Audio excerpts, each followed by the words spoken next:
ఎంతో ఘన చరిత్ర కలిగి భక్తుల పాలిట కొంగు బంగారంగా విరాజిల్లుతున్నటువంటి కొడవటంచా శ్రీ లక్ష్మీ నరసింహస్వామి వారి జాతర కన్నుల పండుగల వైభవోపేతంగా జరుగుతుంది. ఇక ఈ జాతరకు సంబంధించి ఎటువంటి ఏర్పాట్లు చేశారు, ఇప్పటి వరకు ఎంతమంది భక్తులు దర్శించుకున్నారు ఈ జాతరలో అనేది తదితర వివరాలని మనతో పాటు మాట్లాడడానికి కొడవటంచా ఆలయ ఈవో మహేష్ గారు ప్రస్తుతం మనతో పాటు ఉన్నారు. నమస్కారం సార్. నమస్తే అండి. ఎంతో వైభవోపేతంగా అంటే ఎన్నో వెయ్యేండ్ల చరిత్ర కలిగినటువంటి కొడవటంచా ఆలయానికి సంబంధించి ఒక అధికారిగా మీరు బాధ్యతలు నిర్వహించడం కావచ్చు, ఎట్లా అనిపిస్తుంది?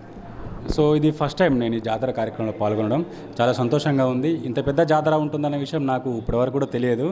సో ఈ జాతర చేయడం నాకు కూడా అదృష్టంగా భావిస్తున్నాను. స్వామివారి అదృష్టాన్ని కల్పించారు, నాకు చాలా సంతోషంగా ఉంది. మొత్తానికి అంటే ఎంతోమంది జనాలు ఇక్కడికి వచ్చేటటువంటి అవకాశం ఉంటుంది. జయశంకర్ జిల్లా నుంచే కాకుండా తదితర ప్రాంతాల నుంచి వచ్చే భక్తుల కోసం ఇక్కడ ఎటువంటి ఏర్పాట్లు చేశారు సార్ ఇప్పటి వరకు? సో మనకు జాతర అనేది 9 తారీఖు నుండి స్టార్ట్ అయిందండి. 9 నుంచి రేపటి వరకు 16 తారీఖు వరకు జాతర జరుగుతుంది. 10వ తారీఖు మనకు కళ్యాణం జరిగింది స్వామివారిది. సో నిన్న మనకు హోలీ పండుగ సందర్భంగా స్వామివారి మెయిన్గా రథయాత్ర అనేది జరిగింది. సో ఈ జాతర కార్యక్రమాలకు ముందస్తుగానే మనకు జిల్లా కలెక్టర్ గారి ఆధ్వర్యంలో వివిధ శాఖల అధికారులతోని ఒక సమన్వయ సమావేశం కూడా ఏర్పాటు చేయడం జరిగింది. ఆ సమన్వయ సమావేశంలో వివిధ శాఖల అధికారులకు జిల్లా కలెక్టర్ గారు వారికి తగ్గట్టుగా సూచనలు చేయడం జరిగింది. అందులో భాగంగా ఆర్టీసీ వారికి బస్ సౌకర్యం కల్పించమని, ఆర్డబ్ల్యూఎస్ డిపార్ట్మెంట్ వారికి తాగునీటి సౌకర్యం కానీ తాత్కాలిక మరుగుదొడ్లు ఏర్పాటు చేయడం, ఆర్ఎండ్బి వాళ్ళకి బారికేడింగ్ సౌకర్యం చేయడం అని చెప్పేసి అట్లా ఎండోమెంట్ నుంచి కూడా మన టెంపుల్కి సంబంధించి పూజా కార్యక్రమాలు చేయడం, పబ్లిసిటీ చేయడం వంటి కార్యక్రమాలు అన్నీ కూడా అసైన్ చేయడం జరిగింది. ఆ రకంగా మనం ఏర్పాటు కూడా చేయడం జరిగిందండి. జాతర సమయంలో భక్తుల తాకిడి ఎక్కువగా ఉండేటటువంటి నేపథ్యంలో క్యూ లైన్ల వద్ద ఎటువంటి ఏర్పాట్లు చేస్తారు, ఎటువంటి చర్యలు తీసుకున్నారు? మనకు హోలీ పండుగ రోజు వచ్చే మెయిన్ జాతర సందర్భంగా ఎక్కువ మంది భక్తులు వస్తారు అంచనా వేయడం జరిగింది. ఆ అంచనాకు తగ్గట్టుగానే మేము తాత్కాలికంగా 2 రకాల క్యూ లైన్లు, సో ప్రత్యేక దర్శనం, ధర్మ దర్శనం అంటూ ప్రత్యేకంగా 2 క్యూ లైన్లు ఏర్పాటు చేసి దానిపైన మన చలువ పందిళ్ళు కూడా ఏర్పాటు చేయడం జరిగింది.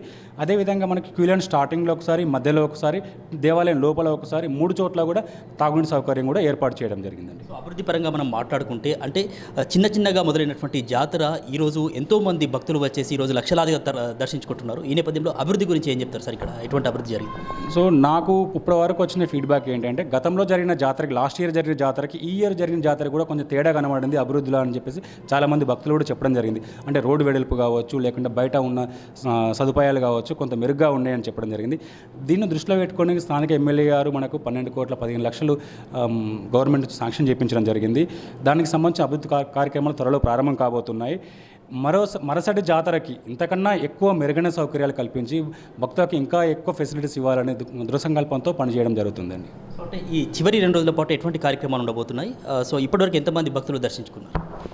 మనకి 9 తారీఖు జాతర స్టార్ట్ అయిన తర్వాత 10వ తారీఖు కళ్యాణం జరిగిందండి. ఆ కళ్యాణానికి స్థానిక ఎమ్మెల్యే గారు వచ్చి పట్టువస్త్రాలు సమర్పించడం జరిగింది. దానికి ఒక 5,000 నుంచి 10,000 వరకు భక్తులు స్వామివారి కళ్యాణంలో పాల్గొనడం జరిగింది. అది తర్వాత మనకు 14వ తారీఖు హోలీ పండుగ సందర్భంగా మెయిన్ రథయాత్ర జరిగింది. దానికి సుమారు 1,00,000 పైచిలుకు మనకు భక్తులు వచ్చారు. గత సంవత్సరం కన్నా ఈ సంవత్సరం అధికంగా వచ్చారని చెప్పి కూడా మనకు ఫీడ్బ్యాక్ ఉంది. అదేవిధంగా ఈరోజు ఒక 50,000, రేపు ఒక 50,000, మొత్తం ఈ జాతర అంతా కలిపి సుమారు ఒక 3,00,000 పైచిలుకు మనకు భక్తులు వచ్చారు అని చెప్పేసి మనం చెప్పుకోవచ్చు. సో పార్కింగ్ కోసం ప్రత్యేకంగా ఏమైనా ఏర్పాట్లు చేశారు సార్? ఎక్కువగా వాహనాలు వచ్చేటటువంటి అవకాశం ఉంటుంది, ప్రైవేట్ వెహికల్స్లో కూడా వస్తుంటారు కాబట్టి.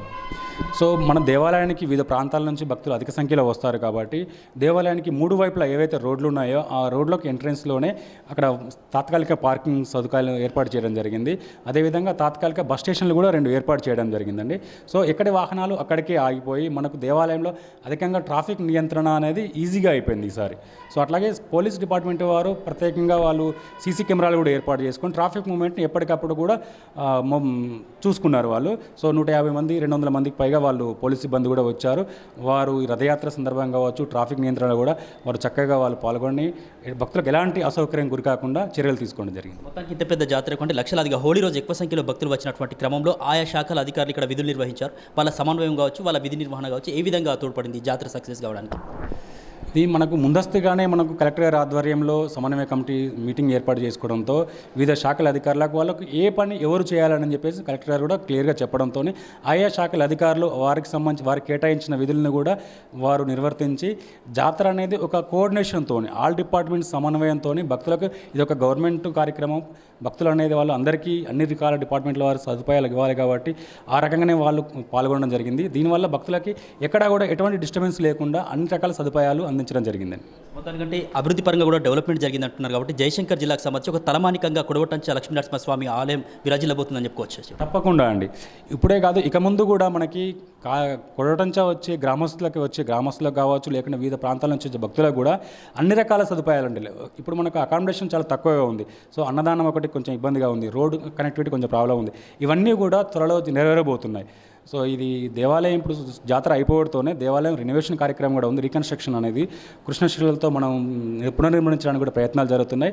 అది జాతర అనంతరం కూడా దాని దేవాలయానికి పునాదులు పడతాయి. సో మరుసటి జాతర వరకు ఇవన్నీ కూడా మనం చూడబోతున్నాం.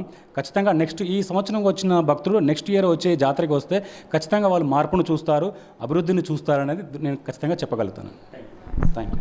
సో మొత్తానికి ఇది జాతరకు సంబంధించి జిల్లా కలెక్టర్ ఆదేశాల మేరకు అన్ని శాఖల అధికారుల సమన్వయంతో మొత్తానికి లక్షలాదిగా తరలి వస్తున్నటువంటి కొడవటంచ శ్రీ లక్ష్మీనరసింహస్వామి వారి జాతరను ఎంతో వైభవితంగా జరుగుతుంది కాబట్టి అంతేవిధంగా ఇక్కడ అధికారులు కూడా విధులు నిర్వహిస్తూ ఉన్నారు. వాళ్ళ విధి నిర్వహణలో భాగంగా అన్ని యొక్క సౌకర్యాలు కూడా ఇక్కడికి వచ్చినటువంటి భక్తులకు సంబంధించి ఎటువంటి అసౌకర్యం కలగకుండా ఏర్పాటు కూడా చేయడం జరిగిందని, మరి గతంలో లేనటువంటి విధంగా ఇక్కడ డెవలప్మెంట్ పరంగా కావచ్చు, మరి భక్తులకు సంబంధించినటువంటి తాకిడి కూడా పెరిగినటువంటి నేపథ్యంలో రాబోయేటటువంటి రోజుల్లో కృష్ణశిలతో కూడా ఇక్కడ విగ్రహాల ఏర్పాటుకు సంబంధించి కూడా మరి అది కూడా జరగబోతుందని చెప్తా ఉన్నారు. సో మొత్తానికైతే ఇక్కడ జయశంకర్ జిల్లాకి ఒక తలమానికంగా కొడవటంచ శ్రీ లక్ష్మీనరసింహస్వామి వారి ఆలయం విరాజిల్లబోతుందని వారు చెప్తా ఉన్నారు.